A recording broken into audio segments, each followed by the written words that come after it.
Welcome. आप सभी लोगों को स्वागत है आप सभी लोगों का इस पैनल पर। स्लाइड और आपकी जैसे आप सर स्टार्ट ने कर सकते बताया, हैं। स्लाइड आपकी दिखी है स्क्रीन 0 पे से और स्टार्ट कर सकते हैं। Very good, wonderful. सर, बिल्कुल। सर ने मुझे टास्क दिया है कि आप इन शब्दों पे बात करेंगे, इन विषय पर बात करेंगे, तो हम आपके सामने हाजिर हैं। 0 से लाखों की टीम बनाने और ओडी कार तक पहुंचने का महामंत्र दिया है सर ने। मेरा नाम सत्येंद्र प्रसाद है और मेरा डेट ऑफ बर्थ 2 मई 1964 का है। Birth place Mokama, village Aunta, Patna Bihar का रहने वाला हूं मैं। एजुकेशन 10th पास किया, मैट्रिक बिहार बोर्ड से। School RSM railway aided high school Mokama Ghat Patna Bihar. Printing press में कंपोजिटर का वर्क किया, मोल्डिंग पैटर्न मेकर का भी वर्क किया। डिप्लोमा इन फोटोग्राफी में डिप्लोमा भी किया हूं और state government daily lottery works का काम भी किया हूं। ज्वाइनिंग डेट 24 मार्च 2005, यानी 17 साल 8 महीने हो चुके हैं। वर्क प्लेस कंटिन्यू 43 साल हो गए हैं आगरा यूपी में। और टीम साइज अप्रोक्स 7.5 लाख लोगों का है 200 बीवी के हिसाब से। वैसे तो हमारे ऑनरेबल डायरेक्टर्स का धन्यवाद हृदय से, जिनकी सोच के वजह से सेफ्स ऑफ जैसी महान कंपनी का बुनियाद डाला गया और उनका परिणाम आज हम लोग अपने जीवन को बदलते हुए देख पा रहे हैं। दोस्तों, ये मेरा परिवार है, मेरे पेरेंट्स हैं और वही घर है जहां मैं पैदा हुआ, बिहार का। मेरे पिताजी रेलवे में इंजन फिटर का काम किया करते थे, सरकारी नौकरी थी और हाई स्किल फिटर से रिटायर हुआ। लेकिन परिवार बहुत बड़ा होने के वजह से ज्यादा कुछ ऐसा था नहीं। घर का खर्चा भी बहुत मुश्किल से चल पाता था, कमाने वाले एक ही थे। और वहीं बिहार में ही मैं पला बढ़ा, बिहार में ही एजुकेशन लिया। अगर मैं कहूं तो बिहार राज्य का पटना डिस्ट्रिक्ट जो मेरा जन्मभूमि है, और आगरा शहर उत्तर प्रदेश ये मेरा कर्म भूमि है। और ये दोनों मेरे लिए उतना ही अजीज हैं। कभी भी जब पटना शहर का नाम आता या बिहार राज्य का नाम आता या आगरा शहर का नाम आता, उत्तर प्रदेश का नाम आता, तो अंदर गुदगुदी सी होती थी और उसमें अपनापन झलकता था। ये बात शेप्स ऑफ से पहले की बात है। लेकिन जब से शेप्स ऑफ बिजनेस को ज्वाइन किया है, पूरा शहर, देश का पूरा शहर, अगर किसी भी शहर का नाम आता है मेरे जवां पे, तो अंदर गुदगुदी सी होती है और उनमें अपनापन महसूस होता है। दोस्तों, शुरुआत सारे लोगों की ऐसे ही होती है। मैंने भी पढ़ाई लिखाई करने के बाद बहुत कोशिश किया था कि सरकारी नौकरी लग जाए, लेकिन सरकारी नौकरी है कि लगी नहीं। और जब सरकारी नौकरी नहीं लगी तो कुछ ना कुछ तो करना ही था। बिहार में उस समय की बात हम कर रहे हैं जब हम ये एजुकेशन खत्म किया था। लघु उद्योग की बहुत कमी थी, जिसके वजह से क्या होता था, 30 दिन की मजदूरी भी मिलना बहुत मुश्किल था। इसीलिए जिनके पास पैसा होता था ना, वो पासपोर्ट वगैरह बनवा के एजेंट वेजेंट के माध्यम से सऊदी अरब खाड़ी देश के लिए चले जाते थे पैसा कमाने के लिए। और जिन लोगों के पास पैसा नहीं हुआ करता था, ऐसे लोग बेचारे दिल्ली, बॉम्बे, पंजाब, आसाम, इन्हीं जगहों को सऊदी अरब मान लेते थे और इन्हीं जगह पर काम धंधा करने के लिए चले जाते थे। मैं भी उन्हीं में से था। पढ़ाई लिखाई करने के बाद जब नौकरी नहीं लगी तो दिल्ली की तरफ चल दिया। दिल्ली की तरफ काम धंधे की तलाश में, रोजी रोजगार की तलाश में। लेकिन दिल्ली नहीं पहुंच सका। दिल्ली से 200 किलोमीटर पहले ही आगरा शहर में मैं पहुंच गया और यहीं पर मैंने एक काम सीखा था। जो बड़े बड़े बिल्डिंगों में पाइप फिटिंग, मैनहोल कवर्स, जो कास्ट आयरन ढलमा लोहा का जो बनता है, उसका मैं डाई बनाने का काम सीखा था। और डाई बनाने के काम में मुझे उस समय आराम से 40 से 50 हजार रुपये कमाने लगा था। तो नौकरी नहीं लगने का दर्द जो है ना कम हो गया था, और जीवन बहुत ही बढ़िया से जी रहा था, और जीवन जीने में बहुत अच्छा लग रहा था। लेकिन उसी बीच मेरे एक मित्र ने मुझे इस बिजनेस के बारे में बताने मेरे घर आए। और जब वो मेरे घर आए ना, तो मैं यही सोच रहा था कि ये वही बताने आए जिन चीजों को मैं पसंद नहीं करता। लेकिन क्योंकि वो मेरे मित्र हैं, अब वो मेरे मित्र हैं, अब उनको अगर घर से वापस कर दूं तो हो सकता बुरा मान जाए, हो सकता हमारी दुआ सलाम भी बिगड़ जाए। उस समय हमारे बिजनेस में इंश्योरेंस हुआ करता था, तो हमने उनसे एक इंश्योरेंस ले लिया कि चलो कहीं ना कहीं इन्वेस्टमेंट करना ही है, और इनका मन भी रह जाएगा और हमारी दुआ सलाम भी बनी रहेगी। लेकिन जब हमने ये ले लिया तो वो बड़े खुशी खुशी हमारे घर से चले गए। लेकिन मुझे झटका तो तब लगा जब वो अगले दिन फिर मेरे घर आ गए और बोलने लगे, दोस्त बहुत ही बढ़िया बिजनेस है, जीवन बदल जाएगा, खानदान में इतिहास लिख दोगे। और उनके बार बार प्रयास करने के वजह से, बार बार प्रयास करने के वजह से हमारे सारे समस्याओं का समाधान, यानी सारे सवालों का जवाब देने का परिणाम आज आप लोगों के बीच में सत्येंद्र प्रसाद जी के रूप में आपके सामने बात कर रहे हैं। अगर आप लोगों के साथ भी कोई ऐसा कर रहा है तो विश्वास करना, आप भी एक दिन सत्येंद्र प्रसाद जी जैसा बनने वाले हैं। पहचान में कौन? दोस्तों, एक बात देखा गया है, गरीबी में भले ही जी रहा था, लेकिन शौक जो है ना अमिताभ बच्चन जी से कम नहीं था। और जहां तक मैंने महसूस किया है, गरीबों के पास ही नकल करने का ज्यादा शौक होता है। जितना तक नकल कर सकते हैं ना उतना तो कर ही लेते हैं, जो संभव नहीं है उसी को छोड़ते हैं। अब आप सोच के देखें, बाल बढ़ाने में क्या लगता है, बढ़ा लिया, लेकिन मुझे कहाँ मालूम कि भविष्य में मुझे ऐसा बिजनेस मिलने वाला है जहां सिर्फ नकल ही करके जीवन में हम बहुत आगे तक जा सकते हैं। जब मेरी शादी हुई थी और मैंने पत्नी को अपने बिहार से आगरा लेकर आया था, तो उनको ताजमहल घुमाने ले गया था। और ताजमहल के प्रांगण में हम पति पत्नी प्रेम का इजहार कर रहे हैं। हम आप लोगों से एक बात जानना चाहता कि जब हमारी शादी हुई थी उस समय मुझे ज्यादा खूबसूरत लगना चाहिए था कि आज लगना चाहिए था? स्वाभाविक सी बात है, आप कहेंगे उस समय लगना चाहिए था। लेकिन ये बेसिक डिफरेंस क्यों है? बेसिक डिफरेंस यही है, सेफ सोप। कहते हैं ना, सेफ सोप में जब आप आगे बढ़ेंगे ना, जितनी ऊंचाई पर जाएंगे, उम्र भले ही आपकी बढ़ती चली जाएगी, लेकिन खूबसूरती जो है ना अंदर से निकलकर बाहर आएगी। आज आपको मेरी बातों पर यकीन नहीं है ना, तो आप जितने भी खूबसूरत हैं, आज आप एक बढ़िया सा फोटो खिंचवा लेना, और जिस आज मेरे लेवल पर पहुंचने के बाद आप उस फोटो को सिर्फ आप ही पहचान पाओगे, दूसरा कोई नहीं पहचान पाएगा।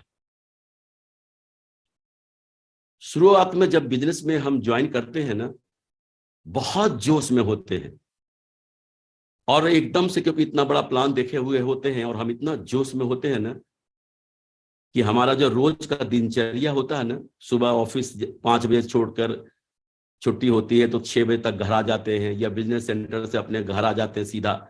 लेकिन जब हम इस बिजनेस को ज्वाइन करते हैं ना, तो हमारे सारे दिनचर्या बिगड़ जाते हैं। जो हम शाम को 6 बजे घर आते थे, अब 8 बजे आने लगे, 9 बजे आने लगे, 10 बजे आने लगे, 10:30 बजे आने लगे, 11 बजे आने लगे, 12 बजे आने लगे।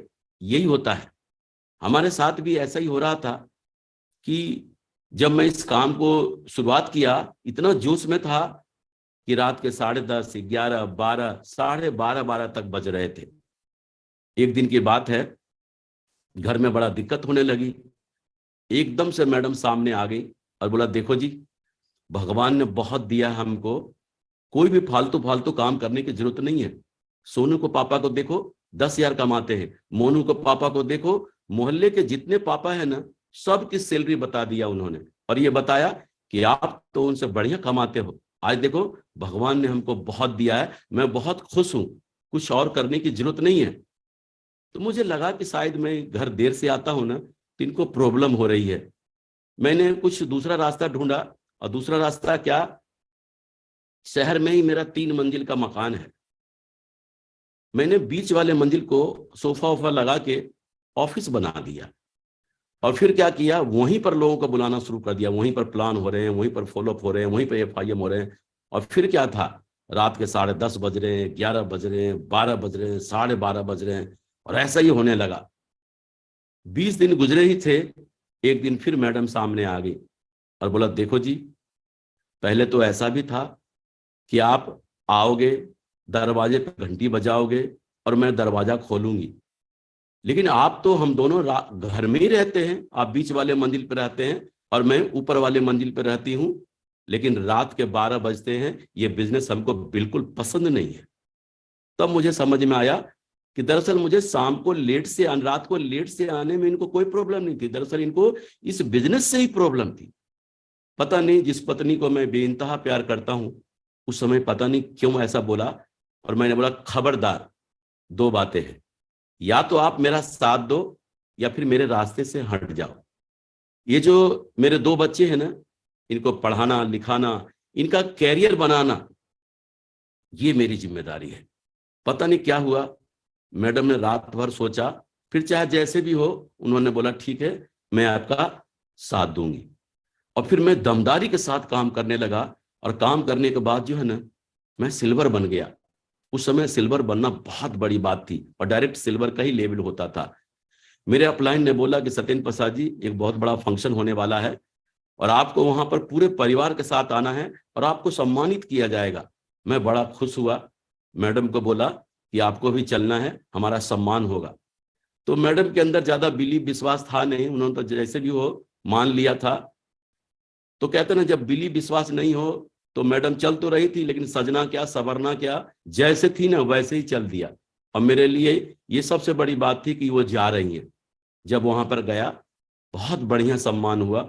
हम पति पत्नी दोनों ने एक दूसरे के गले में माला भी डाला, मैडम ने पैर छूकर आशीर्वाद भी लिया। उस समय तक जीवन में उससे बड़ी कोई खुशी नहीं थी।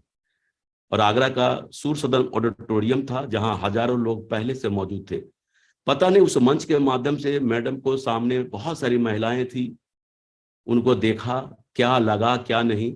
उस दिन के बाद जितना नशा मुझे डायमंड बनने का था ना, उसका 10 गुना नशा उनको डायमंड बनने का हो गया।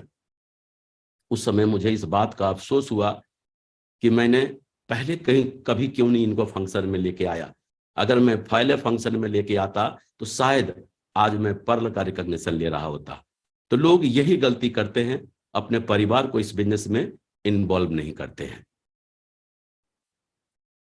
ये मेरी दूसरी दिशा ट्रेनिंग है।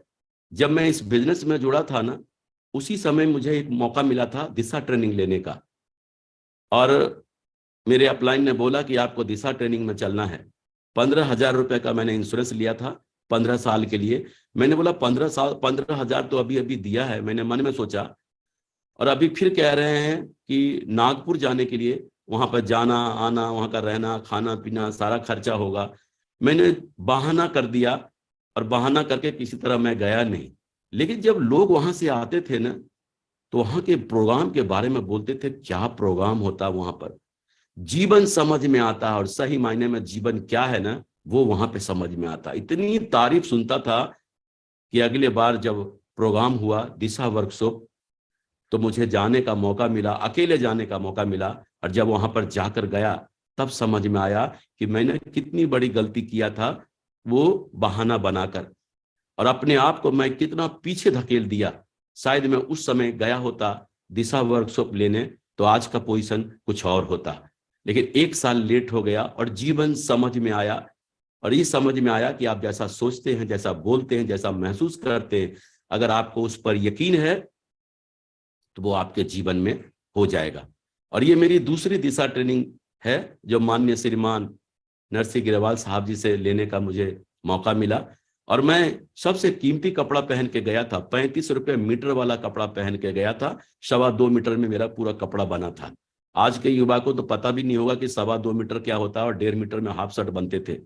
और आज आप लोग जितने भी लोग यहाँ बैठे हैं, मुझे पता है कि मेरे से बढ़िया कपड़ा पहन के बैठे होंगे।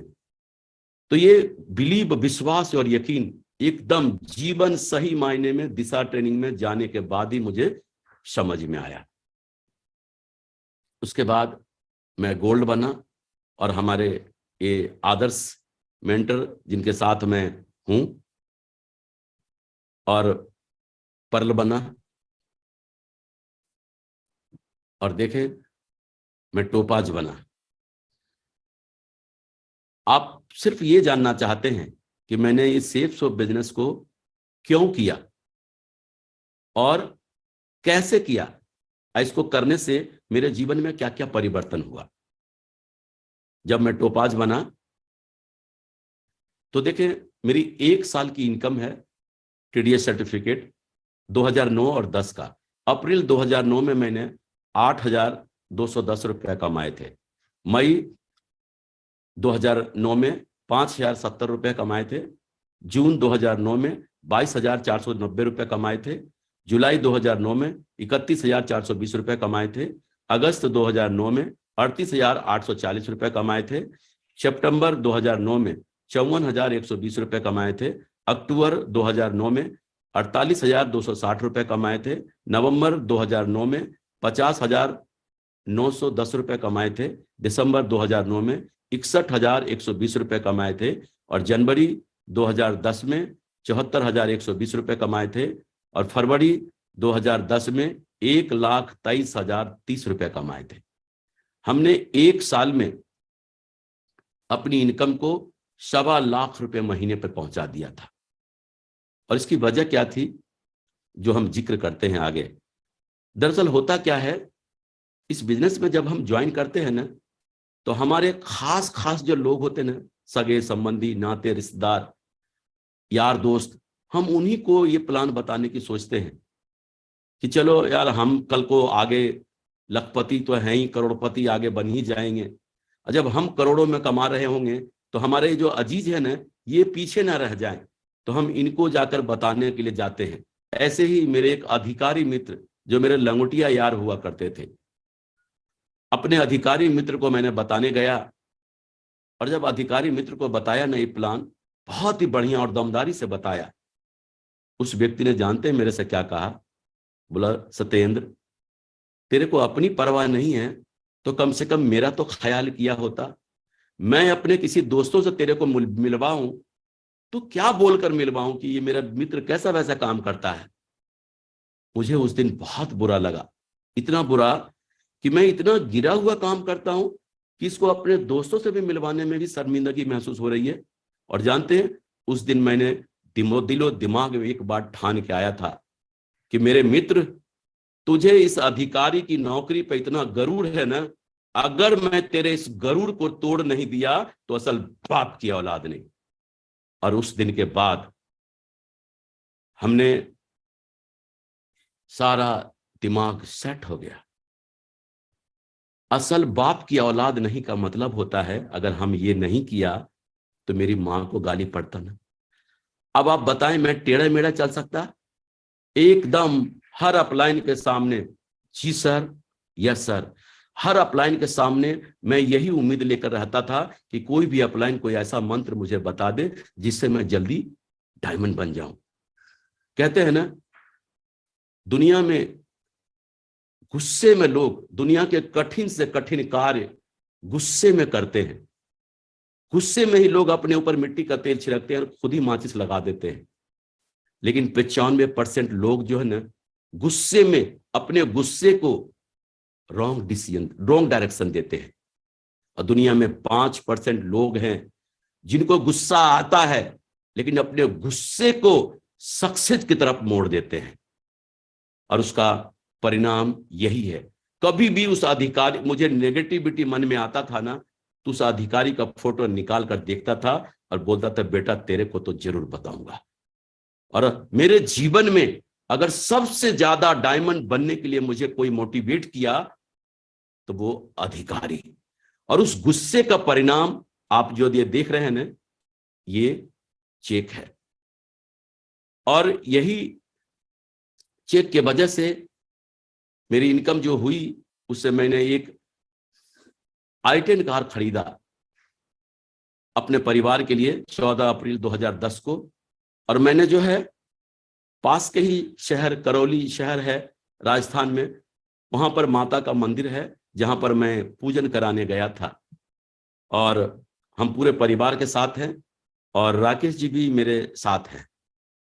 जब मैं इस स्लाइड को बना रहा था तो मेरी पत्नी ने एक बात बोला कि ये जो साड़ी आप मेरे देख रहे हैं ना, ये 1500 रुपये की है, और जो पहले स्लाइड वाली साड़ी देखा ना वो 150 रुपये की है। 150 की साड़ी में भी वो खुश नजर आ रही है। आज हम 15,000 की भी साड़ी दे दें तो भी मुंह यूं कर लेती है। क्यों? कि 1,500 की साड़ी तक पहना है इन्होंने।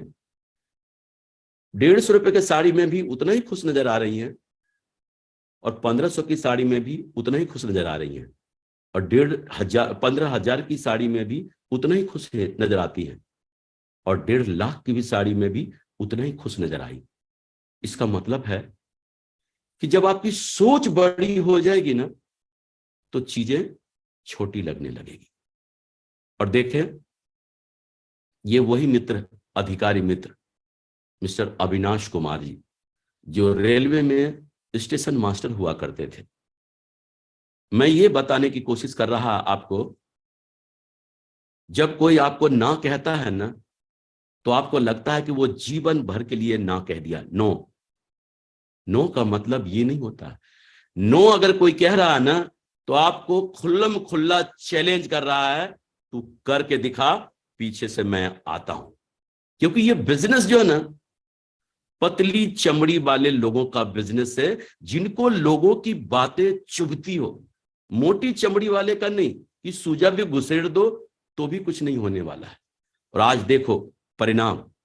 वही मित्र 2009 में जब मैं इनके पास गया था, इन्होंने क्या बोला था, और वही मित्र 2011 के आखिरी में आगे बढ़कर जबरदस्ती मेरे को ज्वाइन किया।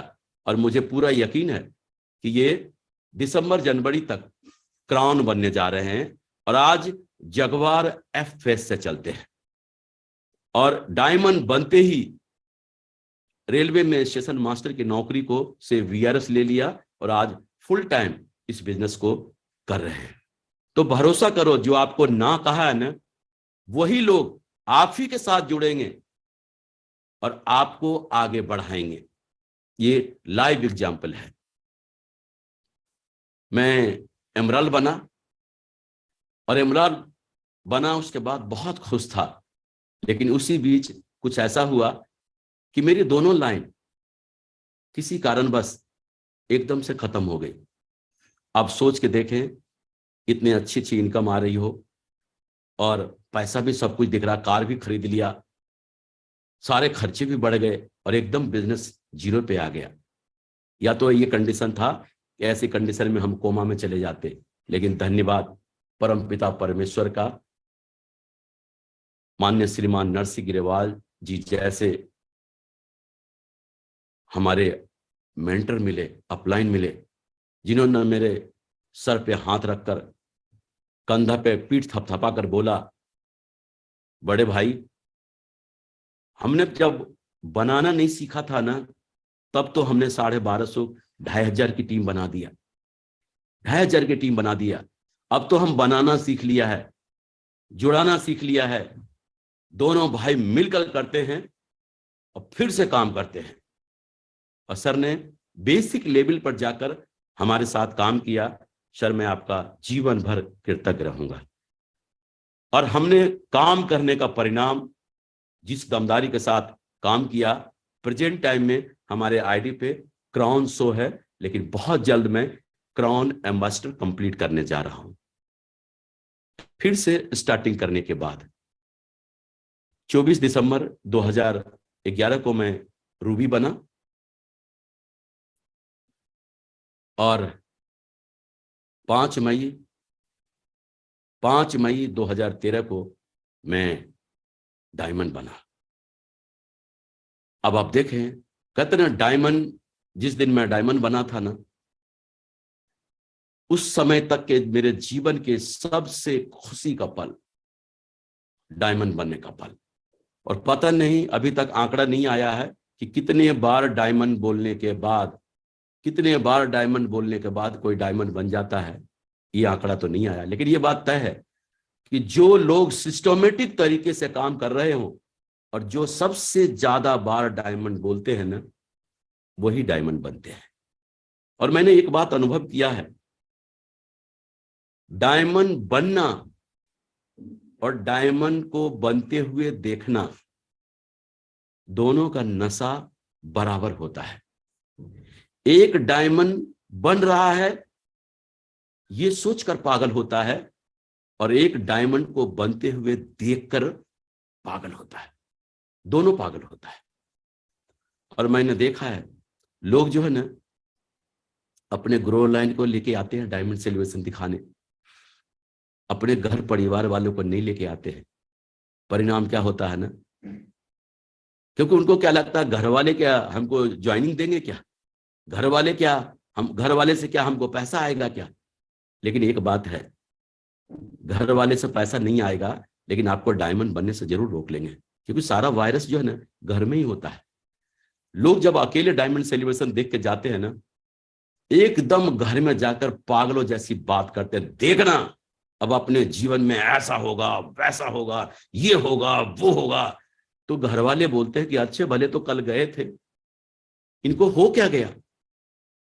अरे हो क्या, मतलब बहकी बहकी बातें कर रहे हैं। अरे बहकी बहकी बातें नहीं करेगा तो और क्या करेगा, क्योंकि डायमंड को अपनी आंखों से देखा है बनते हुए। पागल नहीं होगा तो क्या होगा, लेकिन क्या हुआ, अकेला अकेला पागल हो रहा है, बस अकेला अकेला, कोई समझ नहीं रहा उसकी बात। लेकिन अगर एक एक परिवार के लोगों को चुन चुन के अगर आप डायमंड सेलिब्रेशन में ले जाते हैं ना, आप देखना वही पत्नी जब डायमंड सेलिब्रेशन देखने के बाद, जो कल तक चुप थी, 20-25 लोगों का लिस्ट निकाल के दे देंगे, देखो जी मेरे मौसी का लड़का है ना, उसका साला भी बहुत बड़ा काम करेगा। मम्मी जी, मम्मी पापा जी का भी लिस्ट निकल जाएगा, भैया भाभी का निकल जाएगा, अंकल आंटी का निकल जाएगा, और पूरा घर पागल। किस लिए, डायमंड बनने के लिए। और जब किसी के घर में पूरा घर डायमंड बनने के लिए पागल हो जाए, तो बताओ डायमंडों की बौछार नहीं होगी उस घर में। दरअसल क्या है, अगर आप पूरे परिवार को डायमंड सेलिब्रेशन दिखा देते हैं ना, और अगर किसी दिन आपके मन में विचार भी आ जाता है ना कि लगता है मुश्किल है मैं डायमंड बन पाऊंगा, जानते हैं उसी समय आपकी पत्नी खड़ी हो जाएगी आपके सामने और बोलेंगे, देखो जी आपको क्यों ऐसा लगता है कि आप डायमंड नहीं बनेंगे। दुनिया में किसी को यकीन हो या ना हो, मुझे आप पर पूरा यकीन है कि आप डायमंड जरूर बनेंगे, और आप आगे बढ़ो, मैं आपके साथ हूं।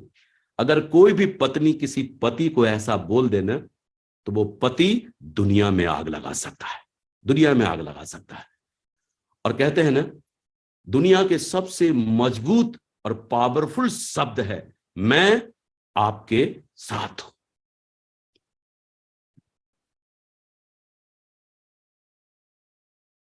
ये देखिए जी, जब बिहार में जब मेरी शादी हुई थी, और बिहार में शादी जानते हैं सरकारी नौकरी वाले लोगों की ही लगती है। बगैर सरकारी नौकरी वाले बेचारे भाई साहब को तो निपटा दिया जाता है। हम भी उन्हीं में से थे। हमारी जब शादी हुई थी ना, तो मेरी माँ ने बोला था कि मेरा बेटा पालकी में जाएगा, तो मुझे पालकी में ले गया था ससुराल बारात में। मुझे नहीं मालूम वो मेरे माँ का सपना था या गरीबी, मुझे नहीं मालूम। लेकिन आजकल के लोगों को जब शादी करते हुए देखता था ना, तो लगता था क्या शादी करते हैं। लेकिन धन्यवाद शेफ सोप का, उसी पत्नी के साथ दोबारा नए स्टाइल में शादी करने का एक मौका शेफ सोप ने दिया। अगर किसी को लग रहा है कि मेरे को भी निपटा दिया गया है, तो टेंशन नहीं लेना, एक मौका शेफ सोप आपको जरूर देगी। करके आप दिखाओ, ये मौका आपके लिए भी है।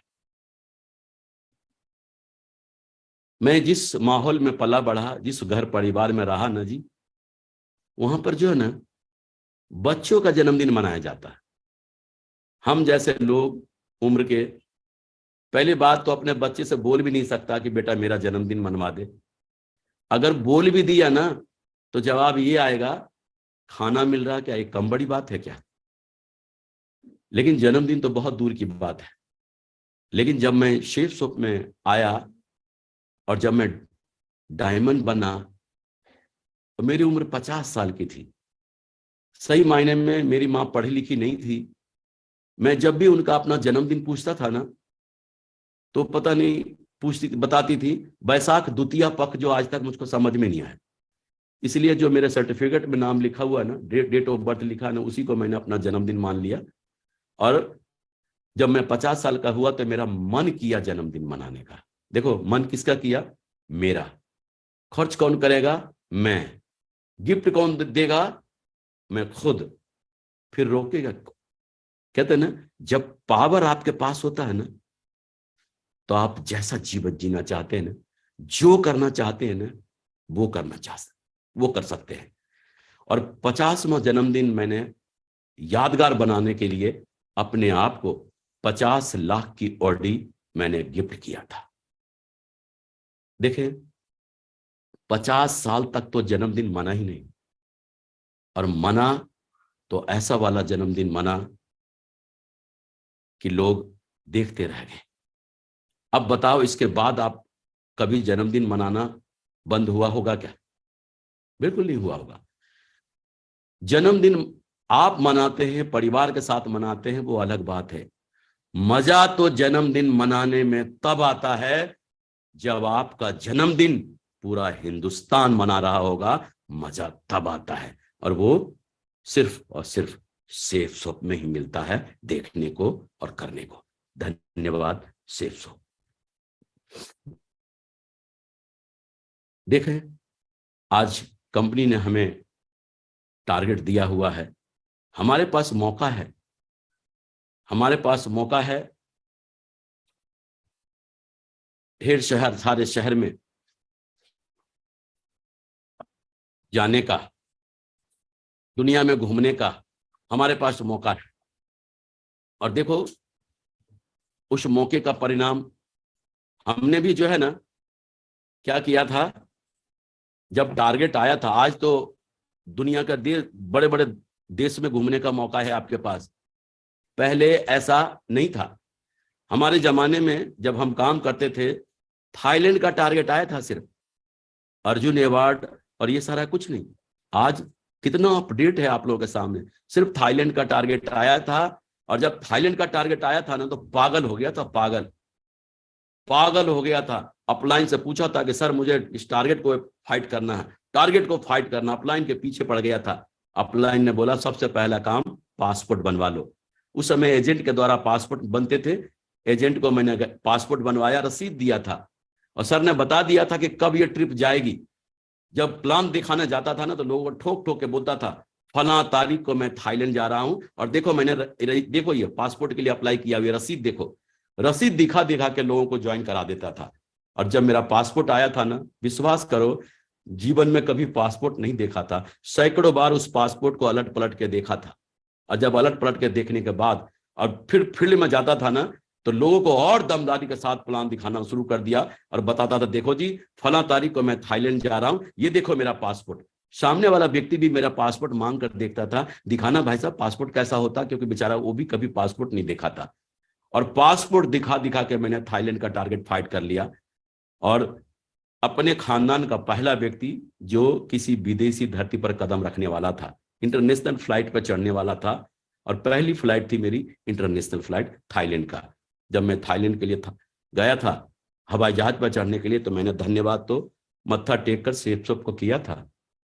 धन्यवाद सेफ। उस समय मोबाइल फोन होते थे, 3 बार बटन दबाओ तो ऐसा आता था। उस समय भी मैंने अपने मोबाइल में इंटरनेशनल कॉल 10,000 रुपए का रिचार्ज करा के गया था। और जब मैं थाईलैंड पहुंचा ना, और जब मैं 1-2 घंटे फ्री हुआ, तो मैं उन सारे लोगों का लिस्ट बनाकर लेकर गया था जिनको मैंने प्लान दिखाया था लेकिन मेरे साथ जुड़े नहीं थे। उन सब का लिस्ट बनाकर लेकर गया था, और वहां जाकर उनको मैंने फोन करना शुरू किया। मैं सत्येंद्र प्रसाद बोल रहा हूं थाईलैंड से। बोला यार वहां क्या करने गया? बोला आके बात करता हूं, कट। मैं सत्येंद्र प्रसाद बोल रहा हूं थाईलैंड से। बोला यार वहां क्या करने गया? आके बात करता हूं, कट। मेरा उद्देश्य था उनके मोबाइल पे इंटरनेशनल कॉल छोड़ना कि मैं सचमुच में थाईलैंड में हूं या नहीं। और 10,000 रुपया मैंने सिर्फ इस बात के लिए खत्म कर दिया। और जी भर कर एंजॉय करके जब मैं थाईलैंड से आया ना, तो उस लिस्ट को निकाला और फिर उनके पास फॉलोअप करने के लिए गया। और जब फॉलोअप करने गया तो लोग जाते ही बोला, अरे यार तू तो थाईलैंड गया था, थाईलैंड कैसे गया था? मैंने बोला, देख वही कंपनी ने हमको थाईलैंड ले गया जिस कंपनी का प्लान दिखाने तेरे पास आया था। अगर तू उस समय ज्वाइन करता तो हम दोनों भाई थाईलैंड घूम रहे होते ना। लेकिन देख, टेंशन लेने की कोई जरूरत नहीं है, कंपनी ने फिर से टारगेट दिया है, आ दोनों भाई मिलकर काम करते हैं, अब कि तेरे साथ थाईलैंड घूमने चलते हैं। और विश्वास करें, मैंने जिन जिन लोगों को कॉल किया था ना, लगभग सब लोगों का सेल मेरे पास आ गया, सब लोगों का सेल मेरे पास आ गया। और जानते हैं, देखो कहते हैं ना, पॉकेट से अगर पैसा खर्च होता हो और वो कभी वापस नहीं आता हो ना, उसको खर्चा बोलते हैं। लेकिन पॉकेट से पैसा अगर खर्च हुआ हो ना और वो वापस आ जाए ना, उसको इन्वेस्टमेंट बोलते हैं। लेकिन उस समय तो ऐसा था, लेकिन आज अपॉर्चुनिटी कितनी बड़ी है। 3-3.5 हजार में 8-10 दिन के लिए आपको इंटरनेशनल कॉल का सुविधा मिल जाता है, वीडियो कॉलिंग का। जिस होटल में भी आप दुनिया में जाएंगे रहेंगे, वाईफाई सेवा मौजूद होता है। वहां जाकर, अगर दुबई में जाकर, दुबई से आप जाकर यूरोप में जाकर आप किसी को कॉल करते हैं, यूरोप में जाकर किसी को कॉल करते हैं, वीडियो कॉलिंग करते हैं, अगर 100 लोगों को वीडियो कॉलिंग करते हैं तो आप बताएं 100 लोगों में 50 लोग इस बिजनेस में आएंगे कि नहीं? आपके पास इस शानदार मौका है ज्यादा से ज्यादा लोगों को इस बिजनेस में ज्वाइन कराने का और अपने सपनों को सच करने का, साकार करने का। और ये देखें, इससे पहले मैंने एक ही देश की यात्रा किया, पैदल पैदल, जहां पर बॉर्डर पार कर लेते हैं, उस देश का नाम है नेपाल। लेकिन इस बिजनेस में आने के बाद थाईलैंड जैसे देश, Nepal, Singapore, Malaysia, Hong Kong, Macau, चेक Republic, Slovakia, Finland, Hungary, Austria, Barcelona, Russia जैसे देशों का सफर, टूर करने का मुझे मौका मिला। अभी ढेर सारे अभी भी टारगेट मेरे पास हैं, जो कि स्विट्जरलैंड, लंदन, यूएसए, किन्हीं कारणों, बस कोरोना के कारणों के बस नहीं जाना हो सका। लेकिन पूरा यकीन है शेफ शॉप में मुझे कि शेफ शॉप के माध्यम से पूरा हिंदुस्तान घूमने का मौका मुझे मिलेगा और मैं पूरे हिंदुस्तान को घूमूंगा। और देखें, मकाऊ में अपने पूरे टीम और अपने मेंटर के साथ घूमने का मौका मिला, हांगकांग घूमने का मौका मिला, सिंगापुर जाने का मौका मिला अपने मेंटर के साथ में, मलेशिया जाने का मौका मिला, स्टार क्रूज पे सिंगापुर से मलेशिया जाने का भी मौका मिला इस बिजनेस के माध्यम से, पशुपतिनाथ का मंदिर का दर्शन करने का भी मौका मिला। यूरोप में जाकर महसूस हुआ कि माइनस टेम्परेचर में लोग कैसे जीते हैं और कैसे रहते हैं। ये अंग्रेज जो इतने गोरे गोरे दिखते हैं, उनके गाल एकदम लाल लाल दिखते हैं, जब माइनस टेम्परेचर में रात दिन आदमी रहेगा तो वो ऐसा नहीं, गोरा नहीं होगा तो कैसा होगा? हम लोग भी रहकर देखा, पता चला कि ये सब एकदम ऐसे हो गए थे। वो तो जाने के बाद ही पता चलता है जो वहां जाते हैं। इसलिए टारगेट जीतना क्यों जरूरी है, ये अनुभव वहीं जाकर मिलेंगे, यहां नहीं। रसिया जाने का मौका मिला पूरे परिवार के साथ, अजय जी के साथ, ये मेरा पूरा परिवार है। और रसिया दुनिया का ऐसा देश है जहां आधे शहर, आधे देश में दिन और आधे देश में रात होते हैं। मिडनाइट कंट्री कहा जाता है इनको। अजीब सा दुनिया, एकदम रात के डिनर लेने जा रहे हैं 11 बजे तो अभी शाम ही है, अभी सूरज डूबे नहीं है। अजीब अजीब सा लग रहा था वहां तो जाने के बाद ऐसा लग रहा था कि यहाँ सेफ शॉप का बिजनेस बहुत दमदारी से चलेगा, क्योंकि रात होते ही नहीं, यहाँ घड़ी देखकर लोग दुकान खोलते हैं, घड़ी देखकर मार्केट खोलते हैं, घड़ी देखकर सारा काम करते हैं। नेक्स्ट जनरेशन प्लान, आप लोगों को जब प्लान दिखाया जाता है तो उसमें बताया जाता है जनरेशन टू जनरेशन प्लान है, पीढ़ी दर पीढ़ी का। अगर विश्वास और बिलीव और यकीन की बात करें तो राकेश जी मेरे इकलौते बेटे हैं। अगर मैं चाहता तो इनका कहीं न कहीं सरकारी जॉब लगवा सकता था। एमएससी एग्रीकल्चर कंप्लीट किया था इन्होंने, लेकिन मैंने एज ए कैरियर क्यों दिया इनको, और उसका परिणाम आप लोगों के सामने है। आज राकेश जी भी आईडी पे क्राउन है और बहुत जल्द क्राउन मास्टर कंप्लीट करने जा रहे हैं। ये विश्वास, और देखें, विश्वास की बात करते हैं तो राकेश जी के जब शादी नहीं हुई थी ना, तब भी मैं ये बात कहता था इस कंपनी के विश्वास और बिलीव और यकीन के बारे में कि मेरा बेटा तो छोड़ो, मेरा पोता भी एक दिन डायमंड बनेगा। और देखो, पोता के रूप में 5 साल का कुणाल प्रसाद जी आपके सामने हैं। आप सोच के देखो, मैंने तो गरीबी भी देखा है, गरीबी में भी जिया है। राकेश जी को थोड़ा बहुत मिला, लेकिन ये तो रईस से रईस लग्जरी हॉस्पिटल में पैदा हुआ, लग्जरी गाड़ी से घर आया, शानदार बंगले में रहा। मैंने तो अनुभव किया है, सेफ शॉप से पहले मैंने जितने कपड़े पहने हैं ना, उससे ज्यादा कपड़ा पहनकर इसने तो अलग कर दिया, इससे ज्यादा कपड़े पहनकर अलग कर दिया।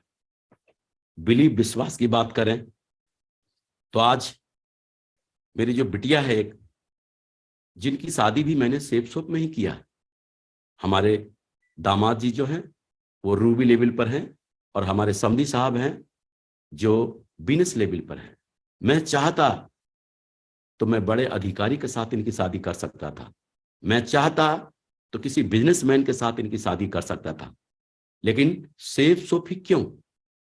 क्योंकि मुझे पता है आने वाले समय में इस बिजनेस में किस तरह का जीवन मिलने वाला है। ये सोचकर और ये बिलीव और विश्वास करके मैंने सेफ शॉप में शादी किया। इससे बड़ा विश्वास और बिलीव कहीं नहीं हो सकता किसी के लिए भी। ये मेरा पुराना घर है 3 मंजिल का, जिसके बारे में मैंने अभी जिक्र किया, और माननीय श्रीमान राजीव चतुर्वेदी साहब जी और माननीय श्रीमान नरसिंह गिरेवाल साहब जी अपनी बिटिया के साथ जब हम टोपा लेवल पे था हमारे घर पधारे और आशीर्वाद दिया। सर का कोटि कोटि धन्यवाद। सर ने इस गरीब की कुटिया पे पधार के हमें सौभाग्य प्राप्त किया। और आज जिस घर में मैं रहता हूं वो मेरा ये घर है जहां आज मैं रहता हूं।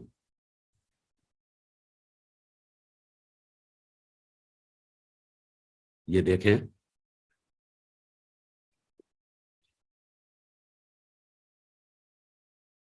आज मेरे 100+ डायमंड्स हैं। सारे लोगों तो फोटो नहीं लगा पाया है, लेकिन मुझे पूरा यकीन है उसमें एक से एक लेवल है। ढेर सारे डबल डायमंड, ढेर सारे ट्रिपल डायमंड, ढेर सारे बीनस, ढेर सारे मरकरी, ढेर सारे क्राउन और ढेर सारे क्राउन या मस्टर भी हैं। आज 100+ डायमंड है, लेकिन हम आपको विश्वास दिलाते हैं मार्च 2023 तक मेरे 200 डायमंड्स कंप्लीट होने जा रहे हैं। 200 डायमंड्स। ये मेरा हंसता खेलता खुशहाल परिवार है जिनके साथ जीवन बहुत बढ़िया जी रहा हूं। जब सेफ शॉप में आया था तो मुझे बताया गया था कि 2 लाख सप्ताह और 8 लाख रुपया महीना मिलेगा, लेकिन मुझे ही नहीं पता था कि यहां पर 8 लाख रुपया सप्ताह भी मिलेगा। ये मुझे नहीं पता था। धन्यवाद शेफ शॉप का। और ये भी नहीं पता था कि आने वाले समय में 25 लाख रुपया सप्ताह भी मिलेगा। भरोसा करें आप लोग, जो बेसिक लेवल पर जो लोग हमें सुन रहे हैं, आज जो आपके अपलाइन का है ना, आने वाले समय में वो एक दिन आप सभी का होगा। ये आज जो कुछ मेरे जीवन में है, आने वाले समय में आप सभी लोगों के जीवन में होगा, अगर चलते रहे सिस्टमेटिक, रुके नहीं तो।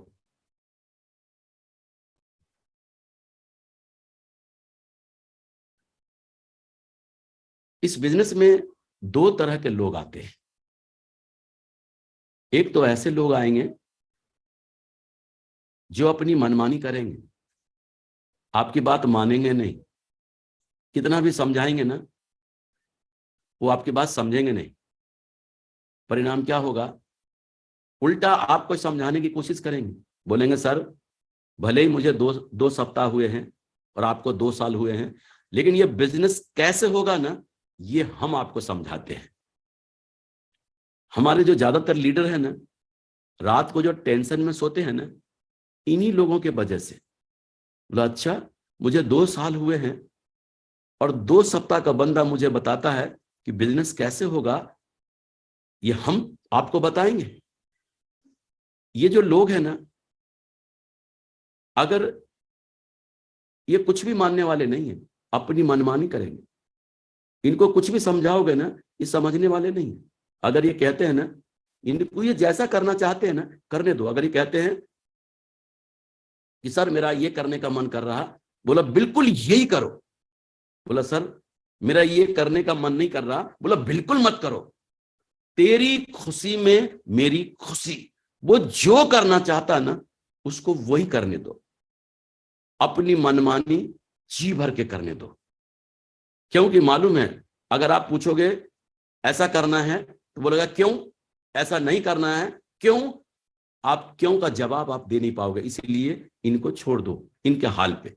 आप देखो जब आप इनको जी भर के मनमानी करने देंगे तो इनकी नजर में आपकी इज्जत सम्मान कैसा होगा? आप जैसा व्यक्ति दुनिया में कोई नहीं। फिर क्या है, आपको ये डिस्टर्ब करेगा, जहां आप काम कर रहे हैं वहां पे कोई प्रॉब्लम नहीं क्रिएट करेगा और आप खुल के काम कर सकते हैं। लेकिन जो दूसरे तरह के जो लोग होते हैं ना, उनको कुछ ही समय में ये समझ में आ जाता है कि ये बिजनेस जो है ना ज्यादा दिमागदार लोगों का नहीं है। यहाँ एक सिस्टम है, दुनिया का सबसे महानतम सिस्टम, सक्सेस सपोर्ट सिस्टम, और वहां से वो सब कुछ मौजूद है जो सेफ में डायमंड बनने के लिए पर्याप्त है। यहाँ एक सिस्टम है और इस सिस्टम के अकॉर्डिंग जो काम करेगा वो डायमंड जरूर बनेगा, और वो कुछ ही समय में जी सर और यस सर के मुद्रा में आ जाएंगे। और यही वो लोग हैं जिनके साथ जम के पिल के काम करो, ये आगे बढ़ेंगे और आपको भी जीवन में आगे बढ़ा के लेके जाएंगे। लोगों को यह बिजनेस बहुत ही आसान लगना चाहिए, ना कि कठिन। क्या होता है, जब हम किसी को प्लान दिखाने FIM करने जब जाते हैं ना, प्लान ज्वाइन करने के बाद जब FIM करने जाते हैं, उनका लिस्ट बनवाते हैं, उनको बोलते हैं कि देखो जी आपको इनवाइट करना सीखना पड़ेगा, प्लान देना सीखना पड़ेगा, फॉलोअप करना सीखना पड़ेगा, सेल रजिस्ट्रेशन करना सीखना पड़ेगा, स्टेज पर एंकरिंग करना सीखना पड़ेगा, फर्स्ट प्लान लेना सीखना पड़ेगा, सेकंड प्लान लेना सीखना पड़ेगा, क्लोजिंग करना सीखना पड़ेगा, फ्राइडे ट्रेनिंग लेना सीखना पड़ेगा, ग्रुप मीटिंग लेना सीखना पड़ेगा, कोर ट्रेनिंग सीखना पड़ेगा, लेना सीखना पड़ेगा, और लीडर्स मीटिंग लेना सीखना पड़ेगा। जब आप सीखेंगे ये सब तभी तो आप लीडर बनेंगे, और जब आप लीडर बनेंगे तभी तो आप डायमंड बनेंगे। तो आदमी क्या सोचता है, बाप रे भाई इतना सारा काम सीखना पड़ेगा। तभी मैं कहूं कि बिरले लोग ही इस बिजनेस में डायमंड बनते हैं, उसमें मेरा नंबर कहां होगा। अब क्या होता है, अपलाइन उनको फोन करते हैं, कभी सेमिनार में आने के लिए बुलाते हैं तो कभी वो आ जाता है, कभी नहीं आता है। ट्रेनिंग के लिए बुलाते हैं तो कभी आ जाता है, कभी नहीं आता है। कभी घर मिलने जाते हैं तो मिल लेता है और कभी घर में मना करवा देते हैं। कभी रास्ते में दिख जाए तो मिल लेता है, कभी कट मार लेता है। वो आदमी सोचकर परेशान हो रहा होता है कि यार कल तक तो ये कहता था कि हम जलजला ला देंगे, तूफान खड़ा कर देंगे, और देखना सर यूं मैं डायमंड बन जाऊंगा, बन के दिखा दूंगा, ऐसा कर दूंगा। हो क्या गया, हो क्या गया कि उस दिमाग में उसको समझ में आ गया कि हम इसमें डायमंड बन नहीं सकते, और ये सोचकर अब वो कट करने लगा। आसान लगना चाहिए।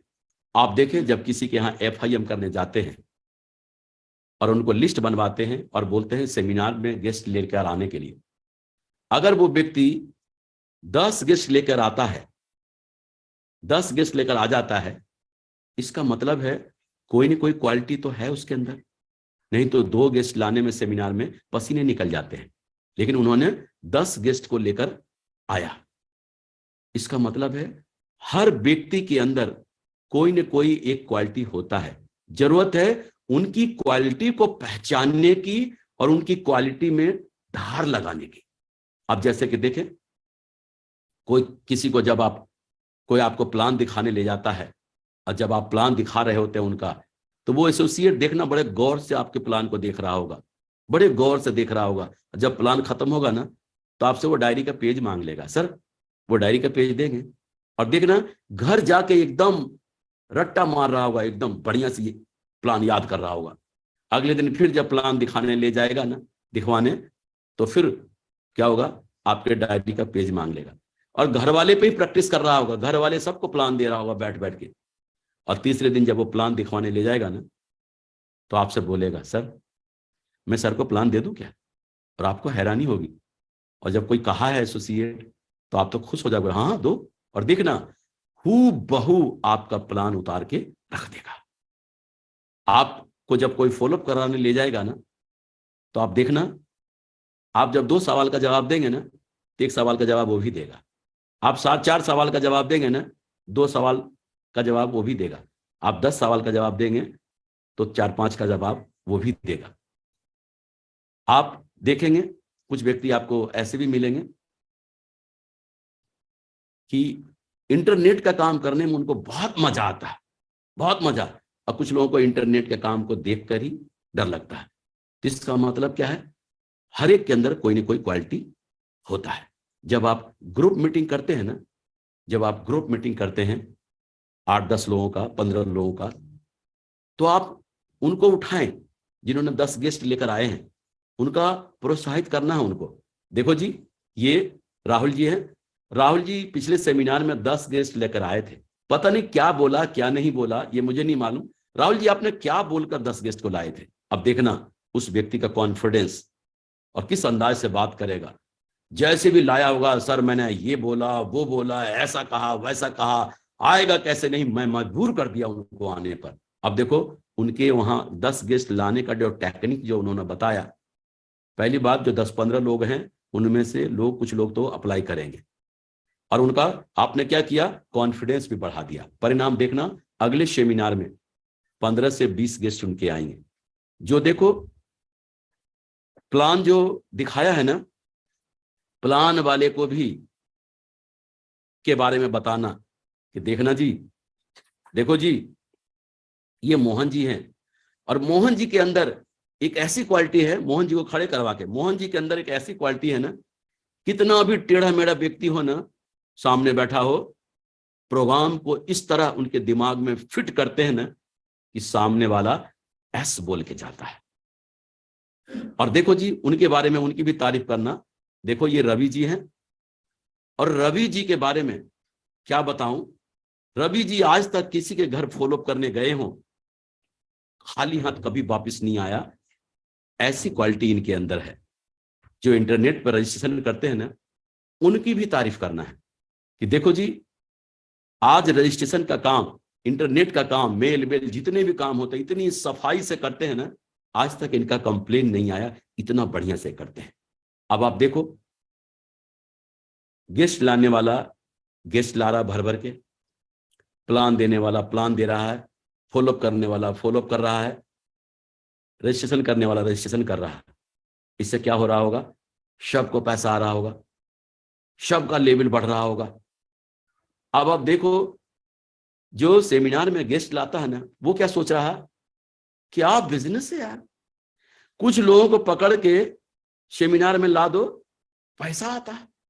पैसा कमाना कितना आसान है, शेप शॉप में डायमंड बनना कितना आसान है।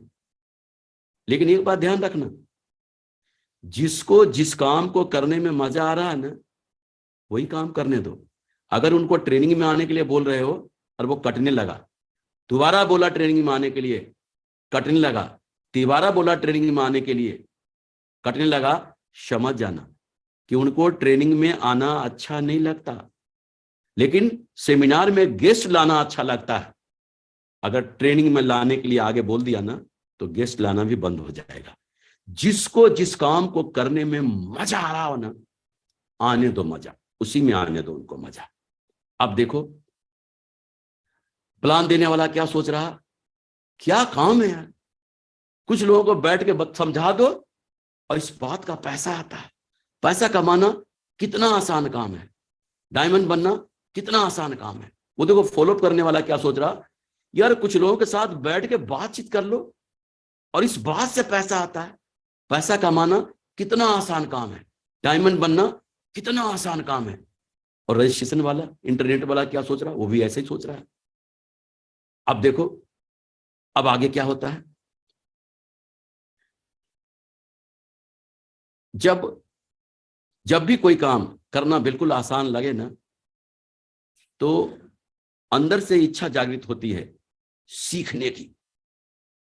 अब देखो संडे के सेमिनार में एक सिल्वर लीडर जो है ना एंकरिंग कर रहा है, और जो अपने साथ जो गोल्ड लीडर है ना, गोल्ड बन गया है, जो गेस्ट लाने वाला, जो 15 नहीं 20 गेस्ट लेके आया है, गोल्ड लीडर है, और वहां पर सिल्वर लीडर एंकरिंग कर रहा है। अब वो सोच रहा है ये सिल्वर है और मैं गोल्ड हूं, फिर मैं यहां क्या कर रहा हूं।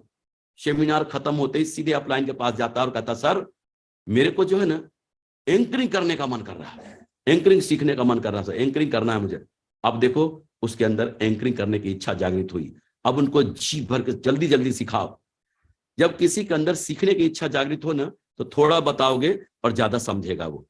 अब आप उनको एंकरिंग सिखा दो, रट्टा मार के एंकरिंग सीख लेगा, और देखना अगले सेमिनार में उनको जाकर स्टेज पर चढ़ा दो, एकदम अच्छे ड्रेसअप में जब जाएगा और वहां पर एंकरिंग करके उतरेगा ना स्टेज से, उसका कॉन्फिडेंस 7वें आसमान पे होगा। परिणाम बोलेगा सर मुझे फर्स्ट प्लान लेना सीखना है, सर मुझे सेकंड प्लान लेना सीखना है, सर मुझे क्लोजिंग करना सीखना है, सर मुझे फ्राइडे का ट्रेनिंग लेना सीखना है, सर मुझे कोर ट्रेनिंग लेना सीखना है, सर मुझे ग्रुप मीटिंग लेना सीखना है, सर मुझे लीडर मीटिंग लेना सीखना है। और इस तरह से कोई सिल्वर जाते जाते लीडर बन जाएगा, कोई प्लेटिनम जाते जाते लीडर बन जाएगा, कोई गोल्ड बनते बनते लीडर बन जाएगा, कोई पर्ल बनते बनते लीडर बन जाएगा, कोई कोरल बनते बनते लीडर बन जाएगा, कोई टोपाज बनते बनते लीडर बन जाएगा, कोई अमराल बनते बनते लीडर बन जाएगा, कोई रूबी बनते बनते लीडर बन जाएगा, कोई ओपल बनते बनते लीडर बन जाएगा। और डायमंड बनने तक लीडर बनना तो उनकी मजबूरी है। और कुछ लोग ऐसे भी आएंगे जो सेल्फ डिपेंड होकर काम करना चाहेंगे, खुद ही वो प्लान जल्दी सीख लेंगे, फॉलोअप करना सीख लेंगे, सेल निकालना सीख लेंगे, रजिस्ट्रेशन करना सीख लेंगे, सारी जिम्मेदारी लेके काम करेंगे। ऐसे भी लीडर आएंगे आपके पास, ऐसे भी लोग आएंगे। अब आप देखो, आप यही चाहते थे ना कि हमारा लीडर बन जाए, आपके पास देखो लीडर बन गया। हमें प्लानर बनाने में 3-4 महीने का वक्त तो लग ही जाता है, लेकिन क्या होता है ना, हम किसी को बार बार बोलते हैं कि आपको लीडर बनना है, आपको लीडर बनना है, आपको लीडर बनना है, आपको लीडर बनना है। बंदा टेंशन में आ जाए, एकदम फ्रस्ट्रेट हो जाता है, और फिर वो ना बट बनना ही नहीं लीडर, ऐसा सोच लेता है ना। अब देखें, जो आपने प्रैक्टिकल किया है वही बातें आप, वही वो बातों को दमदारी से बोलना है। अब आप देखें, जहां आप बोल रहे हैं ना, आपके टीम के लोग वहीं पर हैं। अगर आप वहां क्या बोलना है क्या नहीं बोलना है ये तय करना है, जो प्रैक्टिकल किया है वही बोलना है। अगर आप बोल रहे हैं हम सभी लोगों को टाइम पंक्चुअल होना चाहिए, अगर आप सचमुच में टाइम पंक्चुअल है ना, तो लोग आपस में एक दूसरे को देखेंगे और बोलेंगे वाकई में परफेक्ट। सर को देखकर कोई भी घड़ी मिला सकता है और ताली बजा बजा के हाथ लाल कर लेंगे। लेकिन अगर आप ऐसा करते नहीं हैं और आप बोलते हैं कि हम लोगों को टाइम पंक्चुअल होना चाहिए, तो लोग आपस में देखेंगे टाइम पंक्चुअल होना चाहिए। 12 बजे का टाइम लो और 3 बजे आ जाए तो बहुत बड़ी बात है, और टाइम पंक्चुअल होना चाहिए। काहे को ताली बजाएगा, कोई नहीं बजाएगा। आपको स्टेज के माध्यम से वही बोलने का हक है जो आपने प्रैक्टिकल किया है। कुछ भी बोलने से पहले आप अपने ऊपर क्वेश्चन मार्क लगाएं, क्या मैं अपने जीवन में ऐसा करता हूं? अगर करते हैं तो उस बात को आप दमदारी से बोलें, अगर नहीं करते हैं ना तो आपको बोलने का भी हक नहीं है। पहले प्रैक्टिकल करें, उसके बाद बोलें। पहले के जो लोग हैं उनका क्या होता है, जो दिमागदार थे, उनके तर्कस में जितने भी तीर थे ना सब चला लिया, दिमाग का दही हो गया एकदम। और फिर एक दिन अपलाइन से बोलते हैं कि सर मेरे को आपका टाइम चाहिए, मेरे को मिलना है। और वहां जाकर बोलते हैं कि देखिए सर, आपने मुझे जो बोला जैसा बोला कहने के लिए, आपसे पूछ के हमने किया। सर मेहनत मैं जी भर कर रहा हूं सर, दमदारी से मेहनत कर रहा हूं सर, लेकिन सर क्या बताऊं सर, अभी सिल्वर भी नहीं बन पाया हूं। आप देखिए सर, राहुल को मेरे पीछे आया सर, और वो सर गोल्ड बन गया। सर मैं डायमंड बनना चाहता हूं सर, आप जो कहेंगे ना वो मैं करने को तैयार हूं। अब तुम्हारे हवाले वतन साथियों। आप यही चाहते थे ना कि वो आपके साथ आ जाए, और यही प्रक्रिया होना शुरू हो जाएगा। इसी तरह से आपके साथ, एक तो है कि 3-4 महीने में आप लीडर बना के फिर उनके साथ काम लेना शुरू करेंगे। ये क्या है, क्वालिटी को पहचानने के बाद डे फर्स्ट से ही आपका काम होना शुरू हो जाएगा। ग्रो लाइन के सामने अपलाइन की कौन सी बातें करनी है और कौन सी बातें बिल्कुल नहीं करनी है। देखो क्या होता है ना, जब हम एक साथ रहते हैं, लोगों के साथ एक साथ रहते हैं, तो कभी न कभी मन में विचार आना स्वाभाविक है, इंसान ही तो है ना। अगर कभी कोई बात अगर किसी ग्रो लाइन के मन में चुभ जाए और वो एकदम अपलाइन से गुस्से में आ जाता है, और फिर क्या, वो भड़ास जो है ना कहीं से निकालने की सोचता है। कहाँ जाए, अपने ग्रो लाइन के पास घूमता है। ग्रो लाइन बोलते हैं, सर लग रहा आज थोड़ा सही नहीं रख रहा दिमाग आपका, सही मूड नहीं लग रहा सर, आज लगता है कोई बात है क्या सर, टेंशन में दिख रहे हैं। बोले नहीं नहीं ऐसी कोई बात नहीं। नहीं नहीं सर, अरे हम आपके चेहरे को रोज देखते हैं सर, कोई नहीं कोई तो बात है सर। फिर बोलता है अरे क्या बताऊं सर, पता नहीं अपने आप को क्या समझते हैं। अरे अपलाइन है, इसका मतलब क्या है, जो चाहे वही बोल देंगे, जो चाहे वही कर देंगे। और जानते, सारी भड़ास निकाल देता है उस डाउन लाइन में। अपलाइन में उसको लगता है कि ये कमियां हैं, एक एक कमियां चुन के बताएगा, एक भी अच्छा ही नहीं बताएगा, एक एक कमियों को चुन के बताएगा, ये ऐसे हैं ऐसे हैं ऐसे हैं। और जब वो वहां से चला जाता है ना, तो उस डाउन लाइन के दिमाग में, ग्रो लाइन के दिमाग में एक मैसेज जाता है कि अपलाइन की बुराई भी करनी चाहिए। और जब वो अपने ग्रो लाइन के सामने होता है ना, तब इस अपलाइन की बुराई करता है कि सर हमारे अपलाइन की बुराई कर रहे थे, ऐसा ऐसा बोल रहे थे, फलां सर के बारे में, फलां सर के बारे में ऐसा ऐसा बोल रहे थे, और इस सर को नहीं मालूम, सर के बारे में मैं बताता हूं। और वो उनके बारे में बताना शुरू करता है, वो उनके बारे में बताना शुरू करता है। इस तरह से रोंग डुप्लीकेशन हो जाता है, और जो अपलाइन का प्रभाव था ना, सारा प्रभाव खत्म कर देते हैं। देखो, जब आप अपलाइन का सारा प्रभाव खत्म कर देंगे, और जब आपके लीडर के साथ किसी न किसी दिन कोई अनबन हो जाए, आपकी कोई बात पे मनमुटाव हो जाए, तो फिर क्या होगा। अब उसको, आपसे तो मनमुटाव ही हो गया, आपसे तो लड़ गया है, अब आपसे तो संभलेगा नहीं। संभलता किससे, अपलाइन से। लेकिन अपलाइन का भी प्रभाव खत्म कर दिया है, अब क्या होगा। तो देखें, चाहे अपलाइन से कितना भी कुछ हो गया हो, सीने के अंदर होना चाहिए। हो सकता मनभेद बैठकर बातचीत करके दूर हो जाए, लेकिन उसका असर अपने डाउन लाइन पे, ग्रो लाइन पे नहीं आना चाहिए। जैसे आपको देसी भाषा में बताता हूं, पति पत्नी में लड़ाई झगड़े होते हैं कि नहीं, बिल्कुल होते हैं। पति पत्नी में जब लड़ाई झगड़े होते हैं ना, तो एकदम पहले तो दोनों फूल जाते हैं, बातचीत बंद हो जाता है उनका। अब बातचीत कैसे होता है, मीडिएटर के द्वारा। अब मीडिएटर कौन बनता है, बच्चा बनता है, जो 15 साल के, 16 साल के, 18 साल का बच्चा होता है। और मम्मी बोलती है अपने बच्चे से, 18 साल के, बोला राहुल पापा से बोल देना, अब मैं रहने वाली नहीं हूं, अब बिल्कुल नहीं रुकूंगी, और मैं जा रही हूं, और फिर कभी वापस नहीं आऊंगी। उधर पति बोलता है, राहुल मम्मी से बता दे, घर से कदम रखा ना तो मेरे से बुरा कोई नहीं होगा। अब बेचारा डाउनलाइन ये समझ नहीं पा रहा कि अपलाइन अपलाइन आपस में ही भिड़ रहे हैं। एक अपलाइन तो ऐसे भी होते हैं, लेकिन एक मम्मी पापा ऐसे भी होते हैं कि पति पत्नी में जम के लड़ाई हुई है खूब, और 8 दिन बाद सुलह भी हो गया, और बच्चों के कानों कान खबर भी नहीं कि मम्मी पापा में लड़ाई भी होती है। फैसला आपको करना है कि हमको कैसे वाला मम्मी पापा बनना है, वैसे वाला या ऐसे वाला। चाहे अप्लायंस से कितना भी कुछ हो जाए, सीने में दफन करके रखना है। और आप अपने ग्रो लाइन से जो भी चाहते हैं ना कि आप मेरे ग्रो लाइन मेरे बारे में ये बोले, मेरे बारे में ये बोले, मेरे बारे में ये बोले, मेरे बारे में ये बोले, वो सारी बातें अपने अपलाइन के बारे में बोलना शुरू कर दो। वो अपने अपलाइन के बारे में बोलना शुरू कर दे, मेरे अपलाइन ऐसे हैं, जो भी है अपलाइन के बारे में, जो कुछ भी हूं उनके वजह से उनके बारे में बोलना शुरू कर दें। परिणाम एक राइट डुप्लीकेशन आपके नेटवर्क में चला जाएगा। और देखें हमारा प्रोडक्ट, कंपनी का शानदार वर्ल्ड क्लास प्रोडक्ट, हमारे ऑनरेबल डायरेक्टर्स माननीय श्रीमान रजत वर्मा सर का ऐसा मानना है।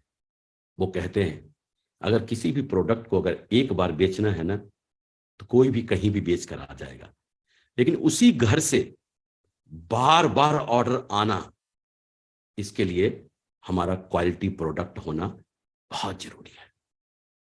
अगर क्वालिटी प्रोडक्ट नहीं होगा तो 2 बार 3 बार 4 बार ये ऑर्डर हमारा नहीं आ पाएगा। तो आज हमारा जो प्रोडक्ट है A1 वर्ल्ड क्लास प्रोडक्ट है। क्या बताऊं, आज ये जो च्यवनप्राश कंपनी का एक एक प्रोडक्ट हम खुद अपने जीवन में इस्तेमाल कर रहे हैं।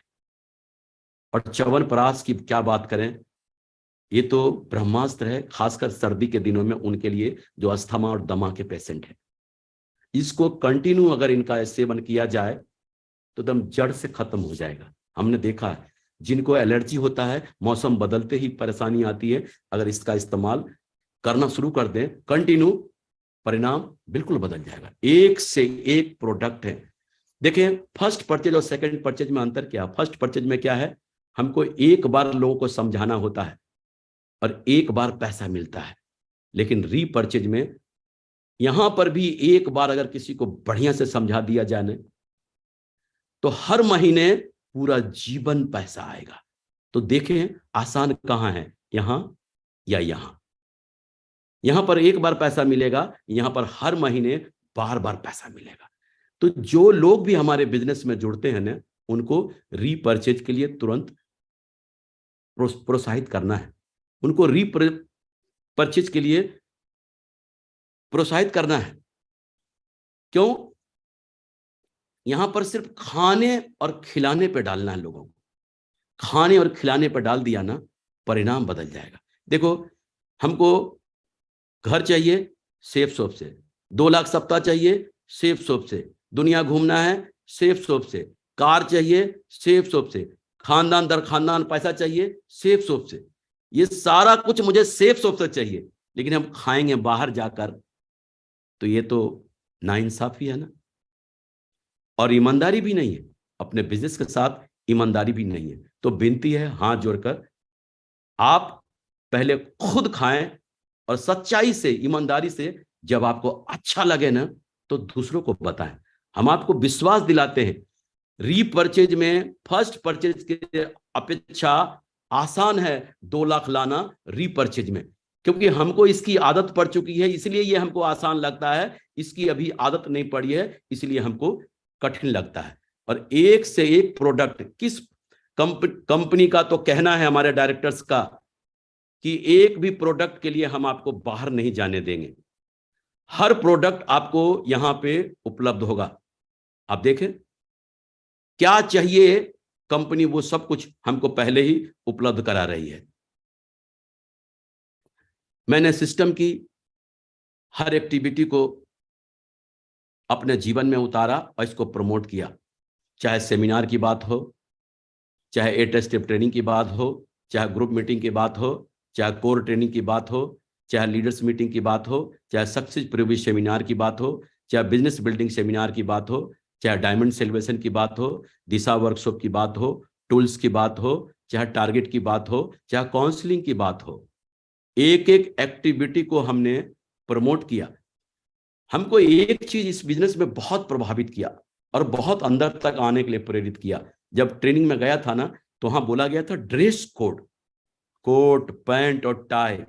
ये बड़ा एक्साइटेड हुआ था ये सुन के, और हमको लगा था कि हमको भी मन में एकदम गुदगुदी सी हुई थी कि हमको भी ऐसा पहनने का मौका मिलेगा, क्योंकि मेरे खानदान में किसी ने कोट पैंट और ये टाई पाई पहना नहीं था। सेमिनार में हमको ध्यान रखना, लोगों को प्रोफाइल का ध्यान रखना जरूरी है। अगर प्रोफाइल में बिजनेस को नहीं ले गए ना, लो प्रोफाइल में बिजनेस ले जाने का मतलब है ना पत्थर से सट टकराना। वहां पोटेंशियल नहीं है, पोटेंशियल कहां है वहां पे देखना है। जहां पे पोटेंशियल है वहां पे जाएंगे ना, तो आपको रिजल्ट मिलेगा। और जहां पोटेंशियल है ही नहीं और वहां पर आप जाकर प्लान कर रहे हैं, अब एक बार बताएं, जो 10,000 रुपये कमा रहे हैं, 8,000 रुपये कमा रहे हैं, वहां आप जाकर भागवत गीता बता रहे हैं, तो बताओ वो कैसे लेंगे? उनकी भावनाओं को क्यों जगा रहे हैं? आप हमें वहां पे प्रोडक्ट को ले जाएं जहां वो कैपेबल है। अपवाद हर जगह होते हैं, यहां से भी लोग निकल के आएंगे, लेकिन अपवाद है। लेकिन अपवाद में हमको अपना जीवन नहीं लगाना है। अब देखें, 8 स्टेप ट्रेनिंग में जब शुरुआत होता है तो क्या होता है? फर्स्ट स्लाइड ही होता है, only 3 things gives you 100% success.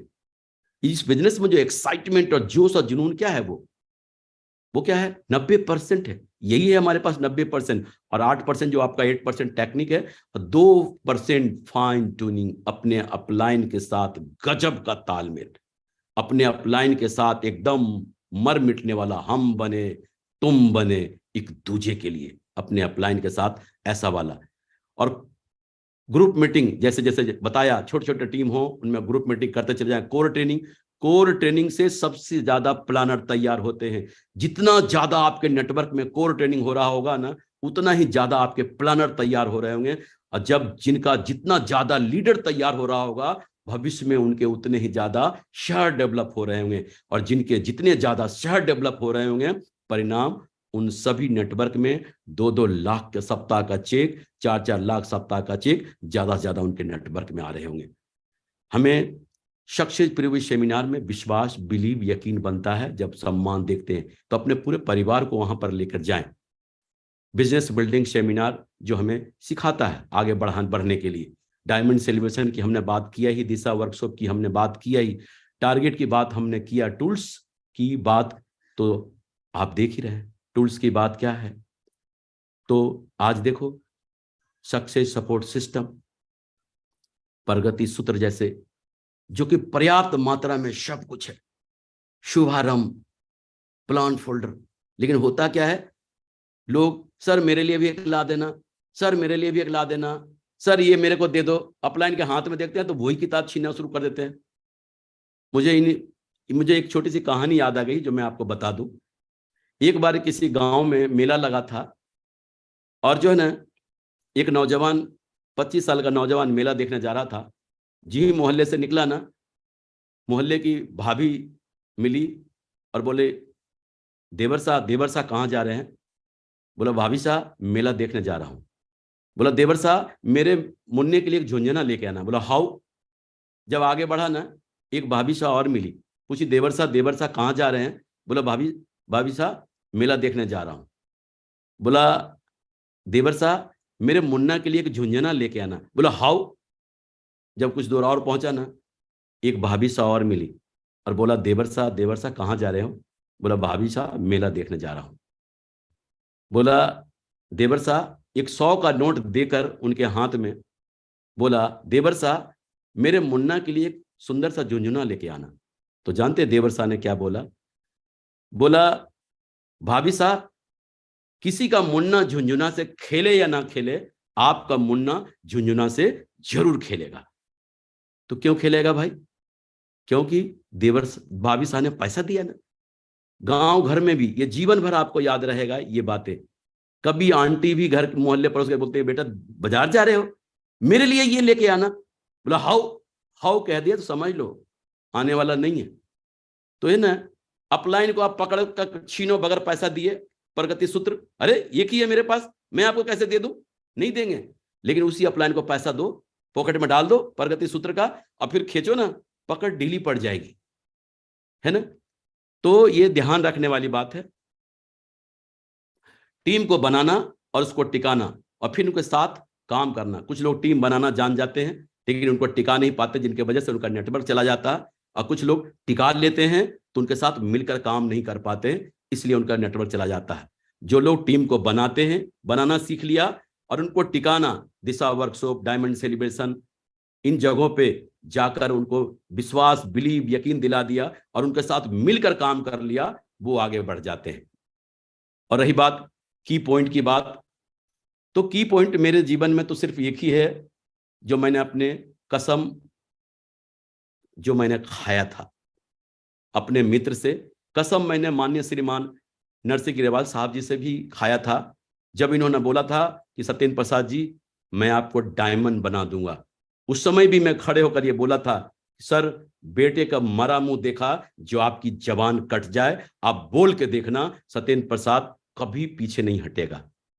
और जब मैं घर से बाहर किसी शहर को डेवलप करने जा रहा था तो अपने बेटे के सर पर हाथ रखकर पत्नी से वादा किया था कि बेटे का मरा मुंह देखा जो सत्येंद्र प्रसाद डायमंड नहीं बना।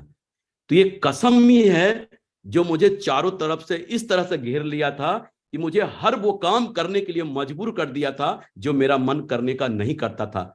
वो हर काम मैंने इस कसम के वजह से किया, और कसम लोग अपने अजीज और अपने खास का ही खाते हैं। आज हम अगर बात करें माननीय राजीव चतुर्वेदी साहब का, तो सर का बहुत बहुत धन्यवाद। सर ने शुरुआती दिनों में बहुत हेल्प किया, सर के साथ काम करने का भी मौका मिला, आने जाने का भी मौका मिला। और माननीय श्रीमान संजय जैन साहब का भी दिल से धन्यवाद। सर के बारे में कहाँ क्या करें, जहां हम लोग सोचना बंद कर देते हैं सर वहां से सोचना शुरू करते हैं। जब भी आते हैं कुछ नया लेकर, जब भी आते हैं कुछ नया लेकर, जब भी आते हैं कुछ नया, नित्य नए नए आयाम जोड़ते चले जा रहे हैं हमारे सिस्टम में। सो कोटि कोटि धन्यवाद सर आपका। और कृतज्ञ हूं और ऋणी हूं माननीय श्रीमान नरसिंह ग्रेवाल साहब का। आज भी मुझे याद है जब मैं डायमंड बना था तो अपना पूरा परिवार कृतज्ञता व्यक्त करने के लिए सर के पास गया था कि सर आपके वजह से मैं डायमंड बना, मेरा जीवन पूरा परिवार ऋणी रहेगा आपका। लेकिन सर ने उस दिन भी एक लेसन मुझे सिखाया था कि सत्येंद्र प्रसाद जी ये आपका बड़प्पन है कि आप मेरे बारे में ऐसा बोलते हैं, लेकिन ऐसी बात नहीं है। आज आपको एक सच्चाई बता दे रहा हूं, ऐसे तो मैंने लाखों लोगों को जो बातें आपको समझाया बताया, लाखों लोगों को समझाया। अगर सफल होना होता ना मेरी बातों में वो बात होती तो लाखों लोग सफल हो जाते। लेकिन उनमें और आप में सिर्फ एक ही फर्क है कि आपने मेरे बातों को अपने जीवन में उतार लिया, इसलिए आज आप सफल हैं। आज आप जीवन में जहां पर भी हैं, जिस हाल में भी हैं, सिर्फ और सिर्फ अपने वजह से हैं। और जीवन में आप जिस ऊंचाई पर भी जाएंगे सिर्फ और सिर्फ अपने वजह से। सो सर कोटि कोटि आपका धन्यवाद सर, आपने इतना विश्वास और यकीन मेरे पर दिखाया, और जीवन भर ऋणी रहूंगा मैं और मेरा परिवार। और डायमंड बनने के बाद सर ने मुझे विधिवत रूप से माननीय श्रीमान विजयपाल सर के जी के हवाले कर दिया कि जो प्यार सम्मान सत्येंद्र जी आज आपने मुझे दिया, वही प्यार और सम्मान विजयपाल सर को देना, और वही प्यार सम्मान इधर से भी मिलेगा। तो सर के सानिध्य में आज भी मैं काम कर रहा हूं, और क्या बताऊं, सर तो सर ही हैं। सर जैसा दूसरा जीवन दुनिया में कोई नहीं हो सकता। और माननीय श्रीमान माधव सर जी का जीवन भर आभारी रहूंगा। इन्होंने डे फर्स्ट से, जब आप शुरुआत में सर के साथ था तब भी सर का साथ था, आज हम माननीय श्रीमान विजयपाल सर जी के साथ हैं, आज भी मेरे साथ हैं। ये दोनों जो मेरे जीवन के बहुत बड़े आयाम लिखने में आज हमको प्रेरित करते हैं, आगे बढ़ाते हैं, और मैं जीवन भर इनका ऋणी रहूंगा। और मुझे पूरा यकीन है जिस तरह सर का साथ आज हमें मिलता है, जिस तरह सर का साथ मिलता जा रहा है, मुझे मालूम है जीवन के आखिरी पल तक मुझे इनका साथ ऐसे ही मिलता रहेगा। और माननीय श्रीमान सत्य प्रकाश सर जी, माननीय श्रीमान शिव कुमार शर्मा सर जी, माननीय श्रीमान राधेश्याम फौजी सर जी, और माननीय श्रीमान अजय राजपूत सर जी, इन्होंने शुरुआती दिनों में बेसिक लेवल पर इन्होंने भरपूर साथ दिया, जी भर कर इन्होंने मेरे साथ मेहनत किया। मैं कृतज्ञ हूं अपने अपलाइन का, जिन्होंने मुझे शुरुआती दिनों में ए से जेड तक इन्होंने सिखाया, नर्सरी से लेकर LKG सब इन्होंने मुझे कैसे आगे बढ़ना है, कैसे क्या करना है, एक एक बातों को सिखाया है। और मैं ये नहीं होते तो शायद आप जैसे बड़े बड़े योद्धा हमको कभी नहीं मिलते। सो धन्यवाद हृदय से आपका भी सर, बहुत बहुत धन्यवाद। और आज जो है मैं धन्यवाद आप सभी लोगों का करना चाहता हूं, जो लोग आज आप मुझे सुन रहे हैं। आज हमने अपने जीवन का एक मिशन बना रखा है, जीवन का एक मिशन बना रखा है कि आप चाहे जितनी भी ऊंचाई पर हो, जितनी भी ऊंचाई पर हो, अपना मान हमेशा शून्य के बराबर रखना। हो सकता है आपकी वैल्यू कहीं गिनती में ना हो, लेकिन जिसके बराबर में भी आप खड़े हो जाएंगे ना, उसकी कीमत 10 गुना बढ़ा देंगे, 10 गुना बढ़ा देंगे। हमने ये बात सुना है, फर्क इस बात से नहीं पड़ता कि आज आप जीवन में कहां हैं, कितने सफल हैं। फर्क इस बात से पड़ता है ना कि आप जितने सफल जीवन में हो सकते थे, क्या उतने सफल हुए क्या? ये सोचना बहुत जरूरी है। आज हमने 59 साल की मेरी उम्र है, और कहते हैं ना लोग 60 साल की उम्र में लोग तीर्थ यात्रा और इसकी बात करते हैं। जब अपने बच्चों के शादी ब्याह कर देते हैं तो तीर्थ यात्रा और इन्हीं बातों की बात करते हैं। हमने भी सोचा कि अब इस उम्र में हम क्या करें, और हमने पति पत्नी दोनों ने मिलकर यह फैसला लिया है कि जब तक मेरे पैर चलेंगे, जब तक मैं सेफ सोप के नेटवर्क में ही मिलूंगा, फील्ड में ही मिलूंगा, आप लोगों के सामने ही मिलूंगा। मेरा तो तीर्थ यात्रा यही है, जीना यहां, मरना यहां, इसके सिवा जाना कहां। ये मेरा तीर्थ यात्रा यही है। और लोग ये ना समझें कि आज मैं बूढ़ा हो गया, 59-60 साल का हो गया। 25 साल के भी बूढ़े होते हैं और 60 साल के भी बूढ़े होते हैं। आपकी उम्र क्या है इस बात से कोई फर्क नहीं पड़ता। फर्क इस बात से पड़ता है कि आपकी सोच किस उम्र की है, इस बात से फर्क पड़ता है। और आज मैं जीवन भर एंजॉय करता रहूंगा, लोगों के बीच में घूमता रहूंगा और काम करता रहूंगा, और इसी तरह से मैं जीवन को आगे ले जाऊंगा। मेरा जीवन में एक ही मिशन है कि लोग इस दुनिया से जाते हैं, जब शमशान घाट जाते हैं, किसी के 4 लोग नहीं मिलते, 10 लोग नहीं मिलते, लेकिन मेरे वजह से अगर किसी के घर में खुशियां आई हो ना, तो उनके आंसुओं पे मेरा हक होगा। और मेरा सपना है कि जब मैं इस दुनिया से जाऊं, 2-4 नहीं, ऐसे भी जनाजे होते हैं पूरे शहर में जगह नहीं मिलती है। और मैं जीवन पर्यंत इसी मिशन के लिए काम कर रहा हूं, पति पत्नी दोनों इसी मिशन के लिए काम कर रहा हूं। और आखिरी में मैं अपनी बातों को एक ही बात कहकर समाप्त करूंगा। 3 मित्र थे, तीनों में बहुत गहरी दोस्ती थी। एक का नाम दौलत, दूसरे का नाम ज्ञान और तीसरे का नाम विश्वास। तीनों एक समय ऐसा आया कि तीनों को बिछड़ने का समय आया। दौलत से पूछा कि दोस्त, आज हम बिछुड़ रहे हैं, जीवन में कभी मिलने का मौका मिले तो हम आपसे कहां मिलेंगे? दौलत ने बोला, मैं अमीरों के पास मिलूंगा। लेकिन जब ज्ञान से पूछा कि दोस्त, आज हम बिछुड़ रहे हैं, जीवन में कभी मिलने का मौका मिले तो मैं आपसे कहां मिलूंगा? तो उन्होंने बोला, मैं विद्यालय में मिलूंगा, मंदिर में मिलूंगा, मस्जिद में मिलूंगा, गिरजाघर में मिलूंगा, गुरुद्वारे में मिलूंगा। और विश्वास गुमसुम सा एकांत में पड़ा हुआ था। दोनों ने जाकर विश्वास से पूछा कि दोस्त, आज हम बिछुड़ रहे हैं, अगर जीवन में कभी मिलने का मौका मिले तो हम आपसे कहां मिलेंगे?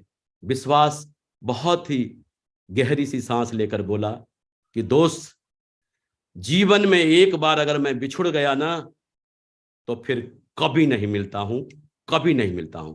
तो दोस्तों, विनती है आप सभी से, आप अपने अपलाइन का, आप अपने ग्रो लाइन का, आप अपने परिवार का विश्वास बना के रखें। सच कह रहा हूं, अगर आप अपलाइन का विश्वास जीतने में कामयाब हो गए ना, तो उनके दिलों पर राज करेंगे और जीवन भर माला माल रहेंगे। मैं इन्हीं बातों के साथ आज की बात समाप्त करना चाहूंगा। आप लोगों ने धैर्यपूर्वक मुझे सुना, मैं कृतज्ञ हूं माननीय श्रीमान नरसिंह ग्रेवाल साहब का। आपने मुझे मौका दिया तमाम मेरे दोस्तों से रूबरू होने का। धन्यवाद। आखिर में मैं एक ही बात कहूंगा, नमस्कार, जय Hind and go crown master.